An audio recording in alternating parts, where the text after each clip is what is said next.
kalau kita ngomong cinta. Di Jawa ada macam-macam cinta. Ada seh, ada tresno, ada di Jawa kuno isono macam-macam meneh. Anahata, ada banyak persepsi tentang cinta tersebut. Karena cinta yang kita sebut sebagai cinta sekarang cuma urusan, kadang-kadang cuma urusan lawan jenis. Kalau saya melihat begini betapa fundamentalnya yang namanya cinta. Kalau ada kalimat bahwa karena cintanya Allah kepada Nur Muhammad maka diciptakan jagat raya, berarti cinta sangat fundamental terhadap adanya jagat ini. Jadi saya melihatnya sederhananya begini. Kalau ini abstraksi berbicara ya. Kalau benda untuk bisa berada membutuhkan ruang, paham maksudnya ya? Untuk bisa benda berada itu membutuhkan yang namanya ruang. Tanpa ada ruang gak akan ada yang namanya benda. Itu relasinya sama seperti ketika kata kerja, melakukan sesuatu, bergerak atau dinamika, itu akan ada kalau ada yang namanya cinta. Jadi ruangnya kata kerja adalah cinta. Paham gak maksud saya? Itu relasinya seperti itu yang saya pahami. Jadi cinta bermacam-macam, bertingkat-tingkat. Gak usah yang lebar-lebar, manusia saja. Ketika kecil, cinta yang dia ekspresikan dengan cinta adalah semua hubungannya dengan aku dulu. Aku senang mencintai aku. Bagaimana ekspresi dari mencintai aku? Mainanku, ibuku, iki wekku, kabeh punyaku semua, berbagi aja nggak mau. Karena itu pelajaran pertamanya dia harus ketika dia punya wadak, dia harus mencintai wadaknya agar bertahan hidup lebih lama. Dia harus menjaga badannya agar hidup lebih lama. Kenapa? Agar dia punya kesempatan untuk memahami cinta yang lebih luas. Setelah itu dewasa sedikit, remaja gini mulai diganggu sama hormon-hormon. Bukan diganggu, dikasih iklan sama hormon-hormon. Cintanya seolah-olah berkembang. Aku cinta padamu, Dek. Telek. Sorry ngomong. Itu bukan kata yang buruk itu. Masa ngomong pupuk kompos, enak ya. Karena gini kadang-kadang, aku cinta padamu, ketika ditolak cintanya langsung hilang. Jadi benci. Kamu masih cinta sama dirimu sendiri kok. Cuman sekarang objeknya adalah orang lain. Mencoba mengekspresikan cintamu pada dirimu sendiri cuman lewat orang lain. Sehingga cinta itu kemudian banyak syaratnya. Kamu mau tak terusin cintanya, kamu gak mau tak ganti, tak pindah cintanya. Kan gitu. Nanti berkembang dewasa lagi, punya anak. Anda kemudian merasakan cinta itu sudah tanpa syarat kalau sama anak. Anda dikencingin mukanya sama anak, gak langsung diputus jadi anak. Coba Anda dikencingin sama pacar Anda sekarang, apa malah seneng? Loro begini malah seneng. Jadi kan beda, paham maksud saya? Ini jadi kemudian cinta tanpa syarat, cinta kepada benar-benar kepada makhluk lain cinta. Ini kalau lihat arahnya cintanya semakin lebar mengembang. Tadinya cinta yang dia bedakan adalah aku dan kamu, kemudian aku mencintaimu, padahal masih mencintai diri sendiri, cuman ekspresinya lewat orang lain. Kemudian cintanya tambah dewasa. Ini yang didorong oleh pertumbuhan kedewasaan manusia. Jadi ini yang maksudnya dipaksa oleh Tuhan untuk faham. Jadi sama anak, terus kemudian kamu cinta sama anak. Tidak ada orang tua yang tidak cinta total sama anak, bahkan hewan sekalipun. Terus ntar tambah dewasa lagi. Ini nanti kalau udah mulai berumur, dia coba cari yang sudah berkeluarga. Pasti dia mencari kumpulan yang lain. Entah sama-sama kumpulan ngaji, entah kumpulan gaple, entah kumpulan pecinta PS, apa namanya PS? PSIM, PSIS, PSK, gundulmu PSK, PSIS. Jadi aktif di RT, kumpulan RT. Jadi mencari komunitasnya agar mereka bisa mengekspresikan cinta bersama-sama. Jadi akarnya itu cinta semua itu. Jadi cinta berkembang, cinta punya banyak tahap. Dan perkembangan cinta itu juga meningkatkan kesadaran tentang aku. Kamu cinta nggak sama tanganmu? Kamu pernah mikir gitu? Aku cinta banget sama tanganku. Nek sing jomblo-jomblo mungkin gitu ya. Tapi kalau yang nggak jomblo nggak bisanya. Rasa mikir aneh-aneh gue. Kaki, menuju tangan lah kaki. Nek tangan gue mikirnya sabun gue. Apa kaki? Orang keceplosan sengaja. Kalau sing guyu berarti paham gue. Apa namanya? Misalnya kamu pernah mengikrarkan aku cinta sama kakiku gitu nggak? Nggak pernah. Kenapa? Karena kamu sudah tahu persis bahwa kakimu adalah kamu. Kamu cintai tanpa syarat. Nggak usah pakai apa namanya? Nggak usah pakai iming-iming apa-apa. Pasti kamu bela kakimu. Kalau sakit kamu sembuhkan. Kalau pegel kamu pijatkan. Kalau ibumu tiba-tiba jatuh di kamar mandi, kamu menolong pakai alasan nggak? Ini agar aku masuk surga, ini agar Tuhan nurano, nggak ada pikiran toh, langsung otomatis nolong. Kenapa?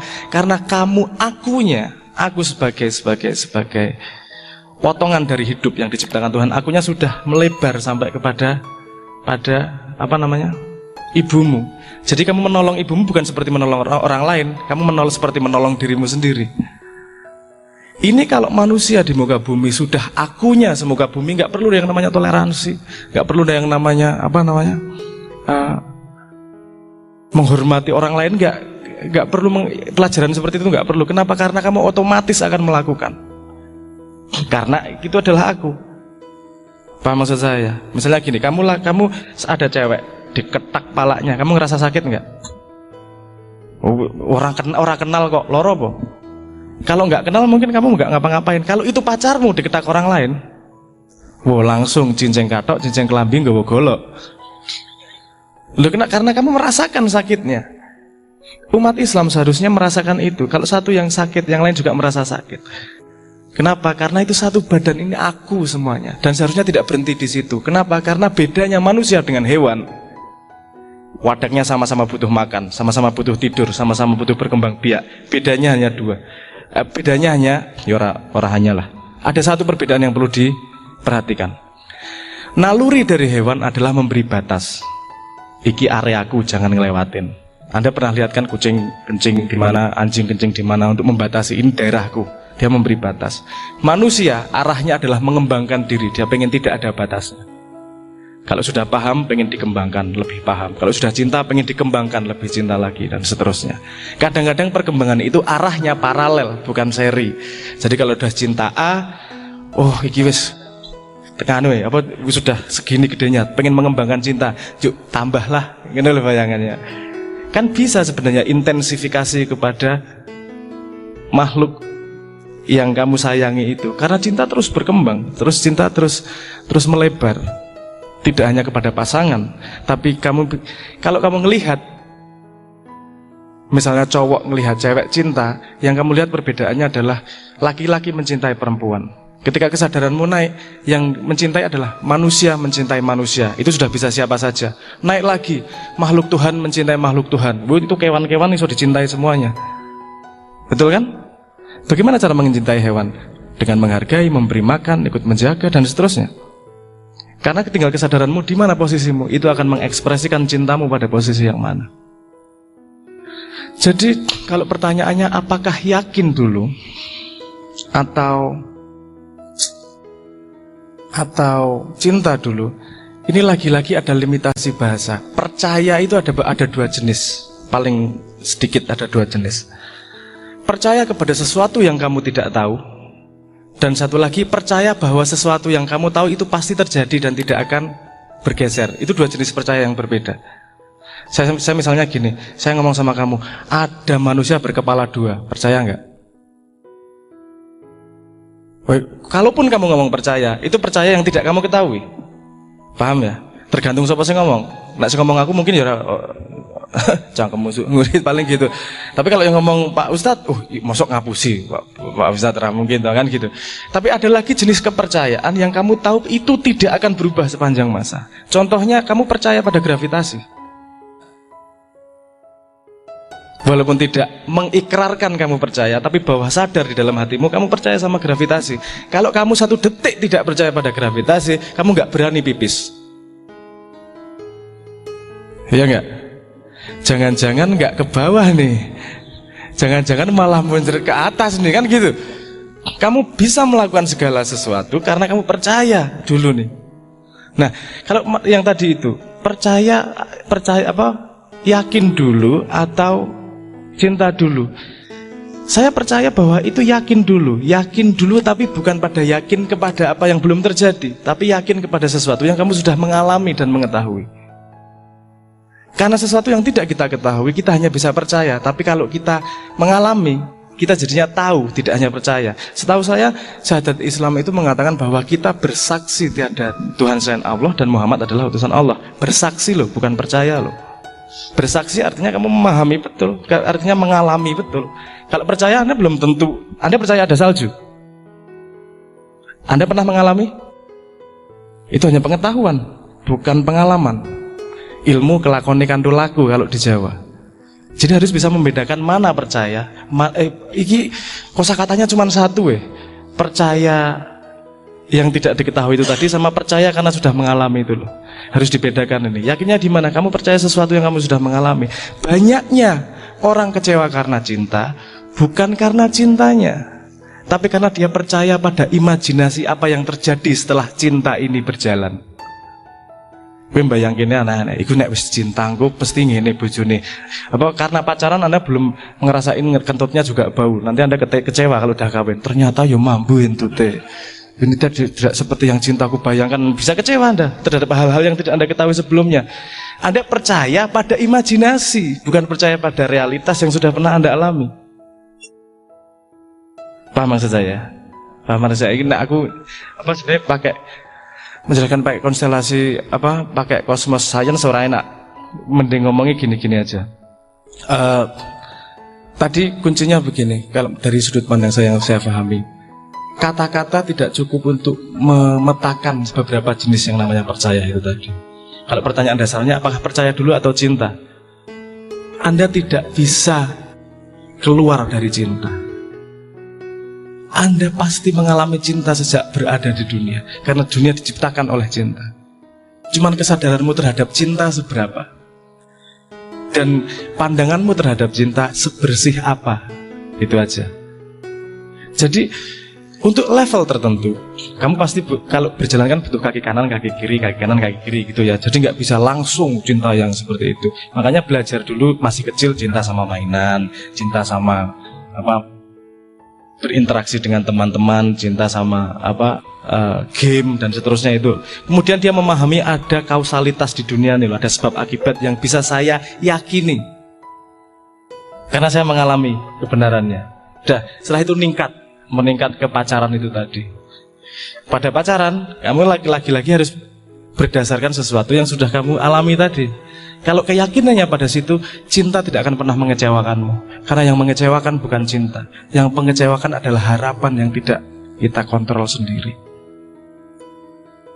Yang mengecewakanmu adalah harapan-harapan imajinasi ketika kamu masuk kepada sesuatu. Di sini ada yang sudah lulus kuliah. Banyak teman-teman lulus kuliah kecewa karena membayangkan bahwa ketika lulus langsung dapat pekerjaan. Yang tidak mengalami kecewa adalah yang ketika dia kuliah untuk mendapatkan ilmu.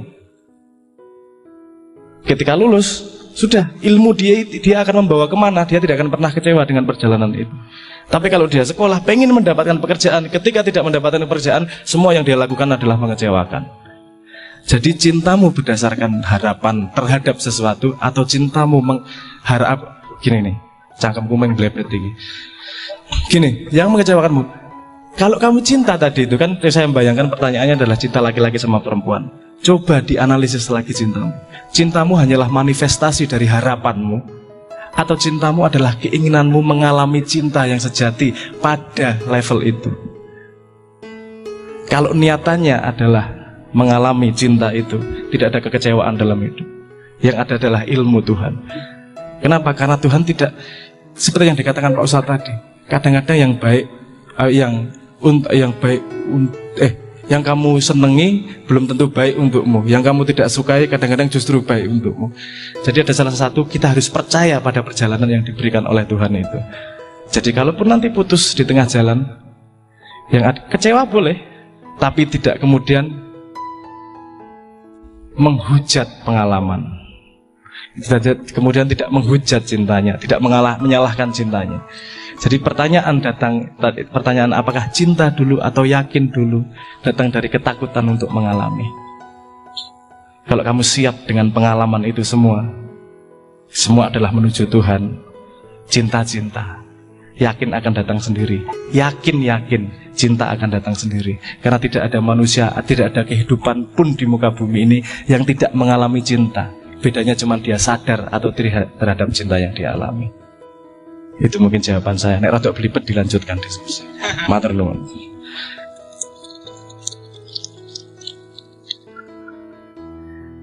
Teman-teman, dong, paham? Mumet. Tadi pertanyaannya 1 tapi udah 3 lebih kok. Ini monggo dari Mas Abrang mau memberikan suara emasnya kepada kita semua. Nyanyi 1-2 lagu monggo ini. Aduh, tadi udah ada bisikan-bisikan nungguin suara emasnya dari Mas Abrang. Monggo.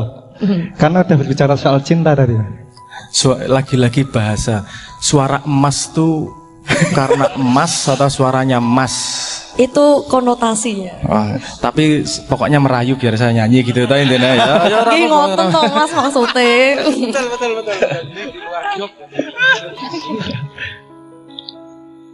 Betul. Serta boleh agak maju nggak apa-apa, boleh di depan monggo. Lebih dekat lebih baik. Silakan monggo. Nah, kan lebih asing ya. Monggo loh Mas, lagu itu saya bisa semua. Yang Putri juga boleh. Sok ya, monggo. Karena mau ngomong cinta-cinta iki tak nyanyi lagu Ruang Rindu ya.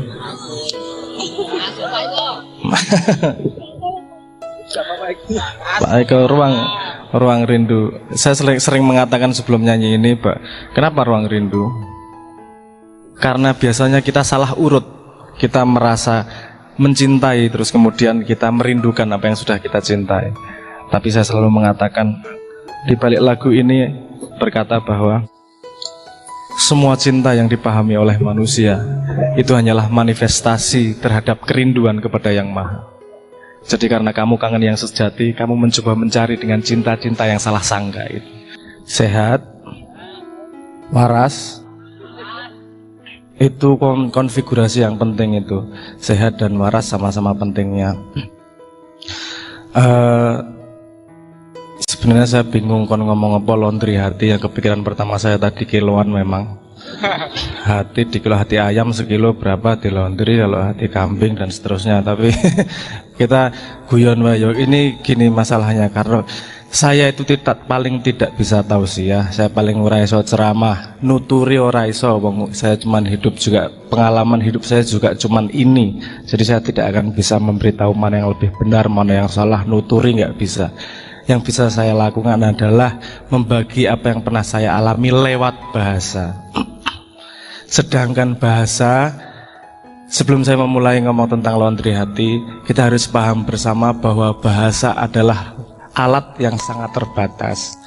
Dia hanya efektif untuk menyampaikan informasi yang kita sama-sama tahu. Kalau kita tidak sama-sama tahu, bahasa hampir tidak ada gunanya. Yang satu tahu, yang satu nggak tahu. Pakai bahasa ampuhe koyo ngopo ora paham. Kalau nggak percaya, Anda coba ceritakan warna merah kepada orang yang buta warna. Ngasih ngoweh cangkemmu ora bakal paham dia. Karena memang pengalamannya berbeda, jadi harus difahami dalam bahasa ada limitasi informasi. Jadi apa yang saya katakan pasti nanti apa yang saya maksud kadang-kadang ada jaraknya dengan apa yang Anda tangkap. Jadi kita pahami bersama bahwa di sini prosesnya adalah saya ngajak sinau bareng, bukan saya ceramah, bukan saya tausiah. Wong aku ki padha gobloke, menangku cuman siji ini. Saya sudah lulusan dari penderita cacat tuna asmara. Kalau kebanyakan dari sini kan masih penderita cacat tuna asmara alias jomblo. Ada yang menderita?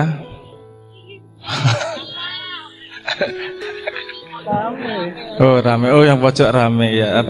Ini ada jomblo yang memang sengaja memilih, saya nggak mau pacaran dulu, soalnya saya mau konsentrasi belajar.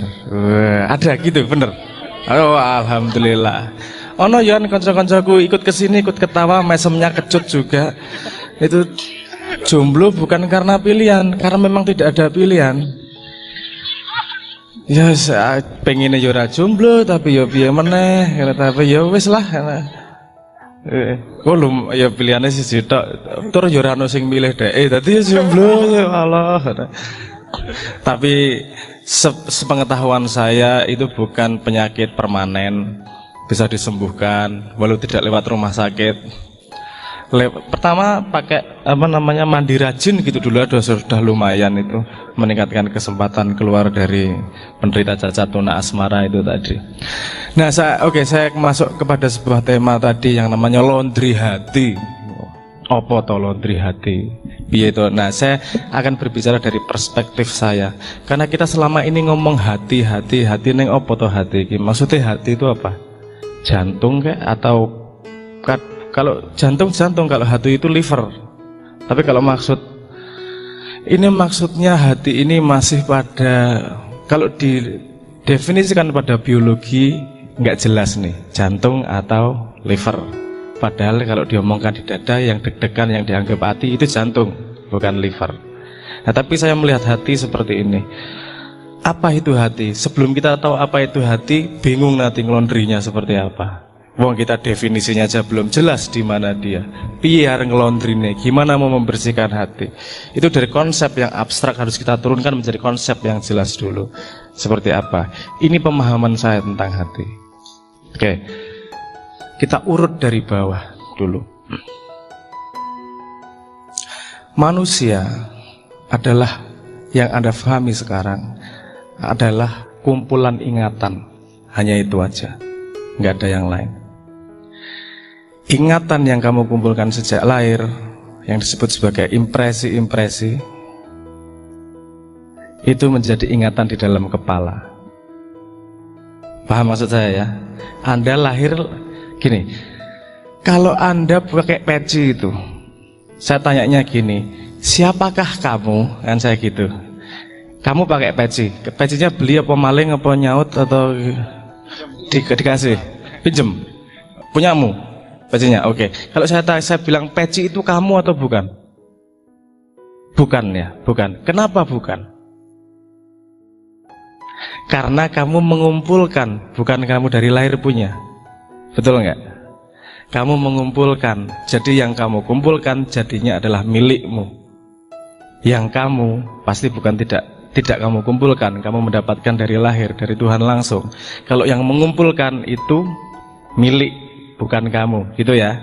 Oke. Kalau dari lahir yang ada di kepalamu ilmu itu milikmu atau kamu? Kamu lahir langsung pintar? Langsung bisa menderita karena kejombloanmu gitu? Semua lahir menangis, semua orang lahir itu mulai dengan menangis pasti, menyesal kok bapakku ngene ya gitu. Ora guyon. Bercanda. Enggak, tapi kamu pinter karena mengumpulkan informasi, belajar dari orang tua, dari guru apa dan segala macam ya. Betul enggak? Berarti kepandaian dalam kepalamu, ingatan di dalam kepalamu itu kamu atau milikmu? Milikmu. Oke ya, oke. Ada milikmu, banyak banget ingatan dari kecil sampai sekarang ini. Yang dulu nggak peduli sama pasangan, sekarang yang jomblo penderitaan luar biasa. Dari yang nembak sekali ingat, nembak 16 kali ditolak sampai masih ingat. Ingatan yang dikumpulkan. Sekarang saya tanya, badan Anda itu milik Anda atau Anda? Kamu lahirnya gedenya langsung segede gini. Tenah karo ibumu. Semua lahir kecil, betul nggak? Terus kemudian makan tempe, makan susu ibu, mengumpulkan dari sekitar. Makan minum, bukan makan, salah. Ya pokoknya mengumpulkan gizi dari sekitarnya sehingga badannya gedenya segini. Betul atau salah? Betul ya. Berarti badan ini kamu atau milikmu? Milik. Bukan kamu ya. Karena kamu mengumpulkan. Bahkan setiap 25 tahun, kalau umurmu 25 tahun, semua selmu sudah terganti hampir 100% kecuali mata. dan di dalam otak lah ada yang tidak terganti. Tapi hampir semua badannya, kulitnya ini selnya terganti karena sel menua dan mati, diganti oleh yang baru. Biasanya umur 25 tahun sel yang di bayi udah hilang sama sekali, diganti sel yang sama sekali baru. Jadi bukan kamu, itu milikmu. Oke, hati di mana? Nanti dulu. Sekarang gini, di sini ada yang takut sama kecoa. Ada? Ada yang takut sama ular?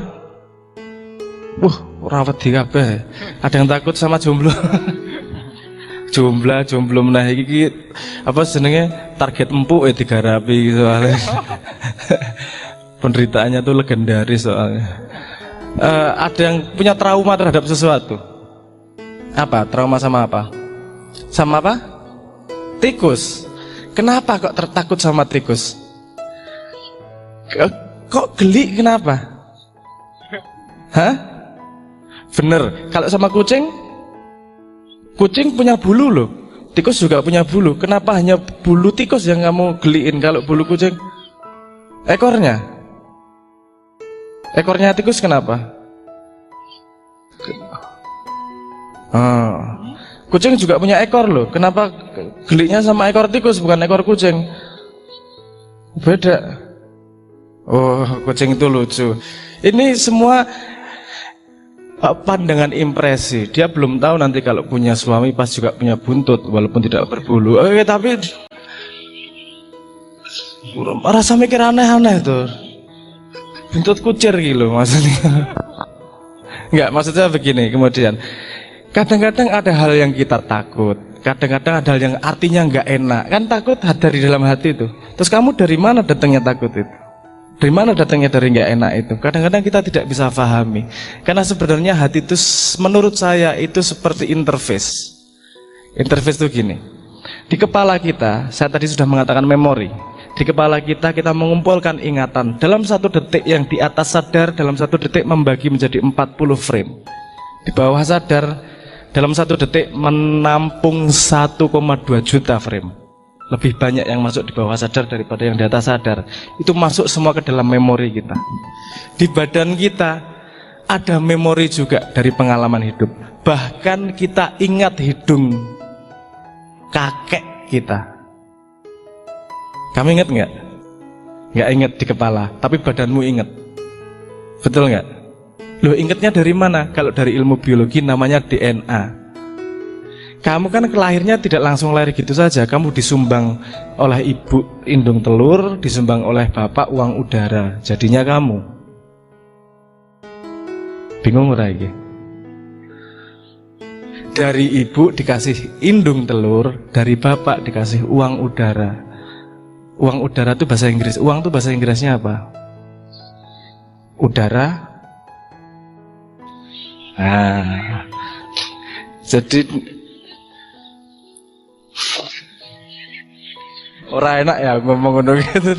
Ya uang udara lah, gue ngerti bahasa Inggrisnya lah. Uang udara dari bapak kan dipinjemin setengah dari bapak, dipinjemin setengah dari ibu. Selmu dari mana datangnya? Dari semua ingatan orang tuamu. Orang tuamu, selmu ingat rambutnya Nabi Adam seperti apa? Karena kita semua berasal dari Nabi Adam.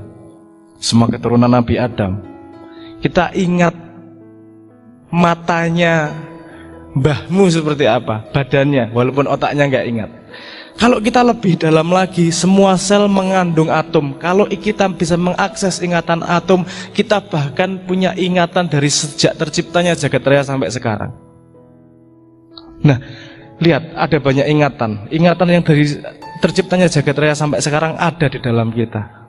Ingatan dari sejak Nabi Adam sampai sekarang ada di badan kita. Ingatan sejak lahir sampai kita dewasa ada di kepala kita. Kalau semuanya diproses sekaligus, dia akan menjadi sesuatu yang sangat rumit. Makanya ada yang namanya hati. Hati adalah bagaimana kumpulan informasi ingatan itu semua untuk agar kita tahu apa yang harus menjadi rambu-rambu berikutnya. Kadang-kadang orang enak orang pas Padahal kadang kita nggak tahu kenapa kok orang enak ya. Itu kan kumpulan dari ingatan kita semua. Dari memori yang pernah kita alami, bahkan yang tidak kita ingat-ingat oleh kepala. Dan juga ada memori dari Tuhan langsung Bahkan ketika sebelum kita lahir kita berjanji sama Tuhan, kita ingat, ada ingatannya di dalam hati tersebut. Jadi kalau hati itu seperti gini, kalau Anda dapat rapot tuh setahun berapa kali sekarang? Setahun 2 kali ya? 2 atau 3 kali? 2 kali, oke. Rapot itu adalah akumulasi dari semua yang kau lakukan dalam 1 semester, betul nggak? Hati itu adalah akumulasi dari semua ingatan yang kau kumpulkan di dalam hati, di dalam hidupmu. Indikasinya ada dalam hati. Kadang kita nggak tahu, ora penak, ora pas, seneng, bahagia, kok sedih, menderita. Kadang-kadang keluar begitu saja karena itu kumpulan dari ingatan yang tidak semua kita sadari oleh kepala, tapi bisa dirasakan oleh badan. Sekarang di sini ada yang udah pernah pacaran belum? Saya tanya. Yang nggak jomblo, yang sudah jomblo senior lah. Pokoknya wis tahu merasakan jarene pacaran bobo itu segala macam itu. Sakit nggak kalau diputus? Kenapa kalau diputus sakit banget toh? Pol ya. Pol. Wes lan. Ya Allah mesak kira. Ora gini. Coba kita ingat-ingat kejadian putusmu. Ketika putus kamu tahu bahwa hubungan sudah selesai. Kepalanya paham atau enggak?